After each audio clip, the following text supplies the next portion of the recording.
पिताजी, पिताजी आपको क्या हो गया पिताजी? सोहनलाल, जो कि मृत्यु के करीब था, वह मृत्यु से पहले अपने बेटे को धन से भरे हुए बक्से के राज के बारे में बताता है, जो कि उसके ही घर पे रखा हुआ था।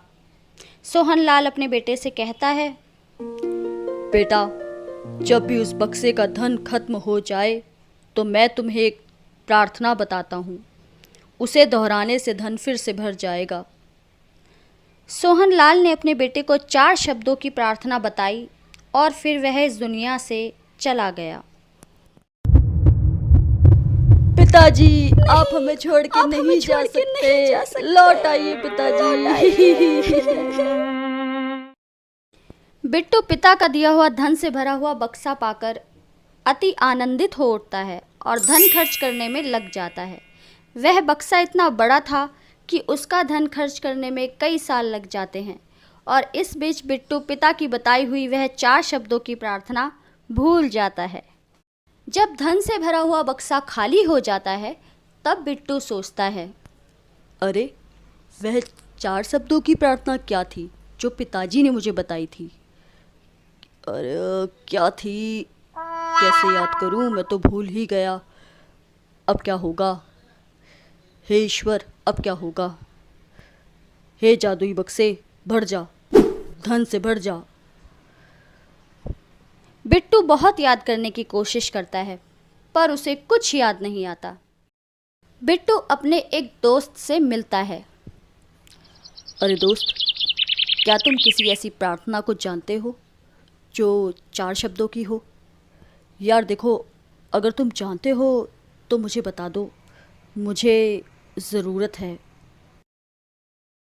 हाँ, ऐसी 4 शब्दों की प्रार्थना तो मैं जानता हूँ। ईश्वर मेरी मदद करो। शायद ये प्रार्थना तुम्हारे काम आ जाए। मैं तो यही प्रार्थना जानता हूँ। हाँ, शायद तुम ठीक कहते हो, यही वो 4 शब्द हो सकते हैं। चल यार, तुम्हारा शुक्रिया। दोस्त की बताई हुई वह 4 शब्दों की प्रार्थना बिट्टू को अपने पिता की बताई हुई प्रार्थना के शब्द नहीं लगे, परंतु फिर भी वह बक्से के पास आकर कई बार उस प्रार्थना को दोहराता है। ईश्वर मेरी मदद करो, ईश्वर मेरी मदद करो, हे ईश्वर मेरी मदद करो। पर वह बक्सा इस प्रार्थना से नहीं भरता। फिर बिट्टू एक चर्च जाता है और वहाँ फादर से मिलता है। बिट्टू फादर को अपनी सारी कहानी बताता है और उनसे अपने इस परेशानी का हल मांगता है। फादर, क्या आप कोई ऐसी प्रार्थना जानते हैं जो 4 शब्दों की हो, जिससे मेरी मदद हो सके? यदि आप जानते हैं तो प्लीज़ मुझे बताइए। यस सन, मैं ऐसी एक प्रार्थना जानता हूँ। ईश्वर तुम महान हो, ईश्वर तुम महान हो। सन, तुम इसे कहो, तुम्हारी सारी प्रॉब्लम सॉल्व हो जाएंगी। बिट्टू सोचता है कि हाँ, यह वह प्रार्थना हो सकती है जो उसके पिताजी ने उसे बताई थी। फिर बिट्टू घर आता है। घर आकर बिट्टू खाली बक्से के सामने कई बार फादर की बताई हुई प्रार्थना को दोहराता है। ईश्वर तुम महान हो, ईश्वर तुम महान हो, हे ईश्वर तुम महान हो।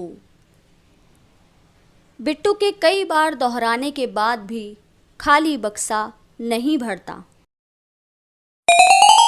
फिर बिट्टू एक नेता से मिलता है और नेता से भी वह जानने की कोशिश करता है कि वह 4 शब्दों की प्रार्थना उस नेता को पता हो। वह नेता से पूछता है, नेताजी, क्या आप कोई ऐसी प्रार्थना जानते हैं जो 4 शब्दों की हो? यदि आप जानते हैं तो आप मुझे बताइए। हाँ हाँ हाँ, मैं ऐसी एक प्रार्थना को जानता हूँ। ईश्वर को वोट दो, ईश्वर को वोट दो। बेटे, तुम इस प्रार्थना को दोहराओ, ईश्वर को वोट दो। नेता की बताई हुई प्रार्थना भी बिट्टू खाली बक्से के आगे कई बार दोहराता है, पर उस प्रार्थना से भी बक्सा नहीं भरता। फिर बिट्टू के घर में एक दिन एक भूखा भिखारी आता है। वह भिखारी कई दिन से भूखा होता है और खाने के लिए बिट्टू के घर में आवाज़ लगाता है। अरे कोई भूखे भिखारी को खाना खिला दो रे, भगवान तुम्हारी मदद करेगा, कोई खाना खिला दो रे।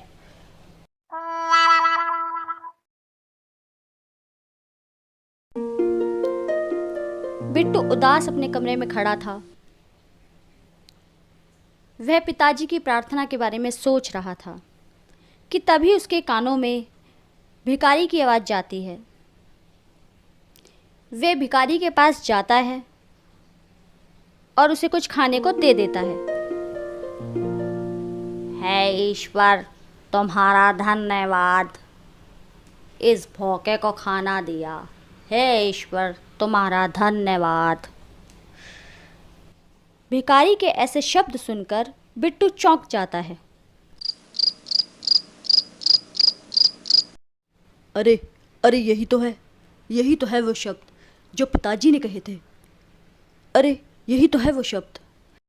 बिट्टू भिखारी की यह 4 शब्द जा करके खाली बक्से के आगे दोहराता है। ईश्वर तुम्हारा धन्यवाद, हे ईश्वर तुम्हारा धन्यवाद, हे ईश्वर तुम्हारा धन्यवाद। और तभी खाली बक्सा अचानक से धन से पूरा भर जाता है। तो दोस्तों, जैसे ही बिट्टू ने किसी गरीब को खाना देकर उसकी मदद की, वैसे ही बिट्टू की परेशानी हल हो गई। हमें भी अपने सामर्थ्य के अनुसार दूसरों की मदद करनी चाहिए। तो अगर कहानी आपको अच्छी लगी हो तो वीडियो को लाइक कीजिए, शेयर कीजिए और चैनल पर अगर आप नए हैं तो चैनल को सब्सक्राइब ज़रूर कीजिए। तो मिलेंगे बहुत जल्द अगली कहानी में। जब तक बाय बाय।